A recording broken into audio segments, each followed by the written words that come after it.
Hello, welcome back. I'm Tonya from Tonya's Witchy Kitchen. And how are you doing today? I'm a little bit sad because this is the last soap in my winter series. Yet I'm happy because it's the last soap in my winter series. Okay, so it's not that funny.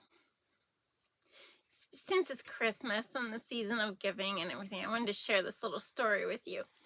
I was at my daughter's house after a kids vendor show. My grandson had been at a kids vendor show. We decided we were going to go to church right away afterwards, so I was going to try to sleep in. One of my many talents is not sleeping in. But so I was at her house and we're getting ready, and my little grandson, he's digging out, he found a bin of toys, behind the rocker. So he's digging out all this play money for his cash register for his food truck that he has. Well, it's my other grandson's, but whatever. He plays with it. He's the cook. He's the little chef. Anyways, so he's taking this money and he decides he's taking that money to church. No, which was fine. He usually brings something to play with. The money is a lot quieter than the cars he brings, believe me. So anyway, we are, at church and the collection plate comes around and we do the thing, singing the song, and all of a sudden my grandson wigs out and he's just upset, and we're like, what the heck, what happened, what's going on? He had that play money and he had every intention of putting it into the offering basket. Isn't that so cute? I think that's so awesome when little kids do that, because it just shows you that they have this heart, that they have this giving heart. And I think that's what Christmas should be about is, well, they do say the spirit of giving. How much do we really give? And it's great to get into the spirit of giving over Christmas time. Do we give throughout the year? Do we take that second step further? Do we continue throughout the year? Or is it just at Christmas? Because, everything's all decorated and lighted up and Christmas carols are playing. But if there's nothing that gets you in the mood for happy joy, put some Christmas music on, even if it's July, even if it's November. They'll start playing it. I haven't worn my poncho in a long time. It's so cute. See? Isn't it pretty? Very pretty. But yeah, so it's one of those things, like, what do you do? And how do you teach your kids to be this giving person? I had children who couldn't get rid of their clothes because it was their favorite shirt or their favorite PJs. And no, I'm not giving that away. I can still wedge my leg in here, So it's a tough one. It's a hard one. But I really think that the only way they learn is if we do it, if we give. I think it's called sacrificial love. And I know that kind of sounds bad, but it's not. It just means like you're doing something for somebody even though you don't want to do it, right? But it helps them. It betters them. It, even if it's not money. Maybe it's a single mom with children and she needs help mowing her lawn. There's other things that are harder and take up more of our time and we don't want to do them. And that's where the sacrificial love comes in, is because we do them and you do them. It's okay to make sacrifices. It's okay. Anyway, we'll get to this video. It is video number 4 of the Winter Soap Christmas series. Winter Christmas Soap series. However I say it. Yes. So we are going to number 4, 3 things. Dream big. Do it. Be true to you. Do it. You are worth it. Do it. And you know what? You'll feel so much better when you do things for other people. It helps them and it helps you. But anyway, so let's go check out this video, and then you can go subscribe to my email on my website, link down below. Out of all of the winter soaps, this is probably the one that looks the most Christmassy. This was the one that was probably the most fun, because guess what? It's not a bowl swirl. I bet you're excited, right? Oh my gosh, she's not doing a bowl swirl. Oh, the fragrance oil was Crisp Air and Winterberry from Aztec Candle Supply. And it's going to stay. There's not a lot of color to this bar. It is pretty much activated charcoal and a little bit of Savage Garden. That's the green there. Just a little bit. That's probably still too much. It's one of those things. You need to make sure you have enough, but what if you don't have enough? And Trial by Fire, the absolute best red out there. Yeah, spot on as long as you know. And titanium dioxide in the rust.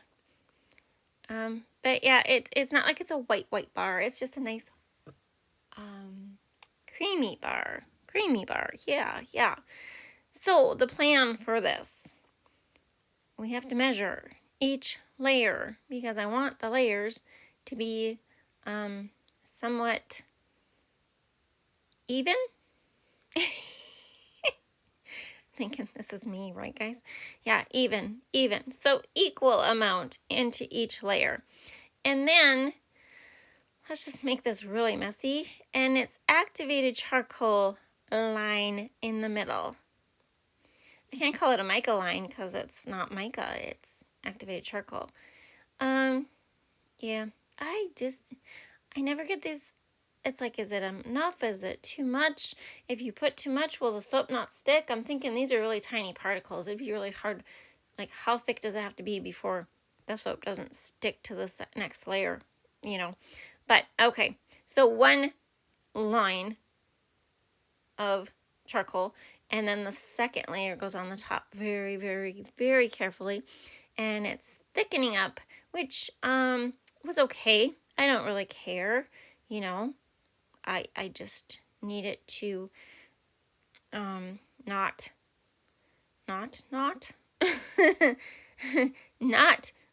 drop down and ruin my line. I wasn't going for absolutely straight lines though, because I'm not that talented. No. As you can see, he's not totally straight. He's a little bumpy, which is good. It's good. I don't know why, guys. I don't really know why I thought to do this. It just came out this way. It was like, oh, Winterberry. Oh, that'd be pretty. Oh, I could do this. Just one of those wake up at 5 o'clock in the morning going, oh, I have a soap idea. I'm going to do that with my winter soaps. Yeah. Oh, yeah.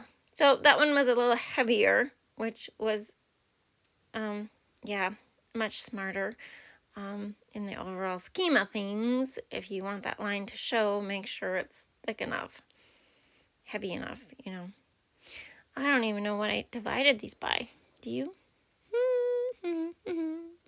No, maybe like 10 ounces, being for the type of mold I have. 10 ounces each layer. Close to that. And another charcoal line. It's like repeat and repeat, right? You're like, I'm sick of the mica lines. I'm sorry. You can only speed this stuff up so fast. I could have skipped it, but, didn't want to do that. But this is nice and thick batter, as you can see. Nice and thick. And all of it is going to go on the top for now. But you remember that little bit of red and green I set aside, right? So I'm not sure if it was the fragrance oil. This is the same recipe as the frosted coconut, okay? So I'm not sure if it was the fragrance oil that helped speed it up, or if it just actually ended up sitting there long enough to set up, you know, in a reasonable fashion. So there's the red, beautiful red. And I was like, why am I doing the red? Did I do the red first? Maybe I did. Oh. And the green. Christmas colors. Red and green. Although if you use red and green otherwise, sometimes you just need to use red and green. And I still think Christmas colors. And so I don't know why, but I kind of try and avoid red and green together. Because it means something else to me. This is just some eco glitter. Some green hexagon. It's a bigger hexagon looking glitter. Just to, decorate it up a little bit. A little extra bling on the soap. Don't worry, it will disintegrate and it won't. It might stick to you when you buy it, or you take it out and you put it in your bathroom, but once it gets wet, it pretty much washes away. Soap is soap. And it's eco glitter, so it's supposed to be safe for the water systems and wildlife and all that jazz. Okay, so the edging is done. And now we are going to the piping. Did I tell you this was a piped soap? It's a little bit of piping. It's nothing dramatic. I think I did more on my candles this year than I did on my soaps. But that's okay. That's okay. I love this red, though. Really pretty red. So my first initial thought was to put a couple, 3 berries on each soap. And then I was like,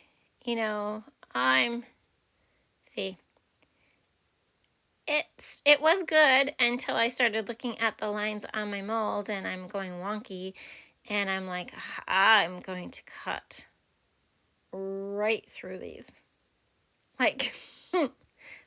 Oh my gosh, what am I doing? So then I was like, well, maybe I can come from this way. Yeah, that's a little better, but you're still going to cut through that one in the middle. It's really bad. It's really bad. So then I was like, well, okay, maybe I can make them a bit bigger. I'll make them bigger. And oh gosh, the thought process, the brain power used to come up with this stuff. And then in the end, I was like, you know what? I have enough soap left. I'm just going to fill it in. And that way, if I cut it off, it isn't going to matter. It's not going to matter. It's literally not going to matter because every soap will have some berries on it. Yes, it will have some berries on it. So, yeah, I'm good. I'm good. That's how it is. It's just that simple. You put enough berries on there and it doesn't matter if you cut through them or not.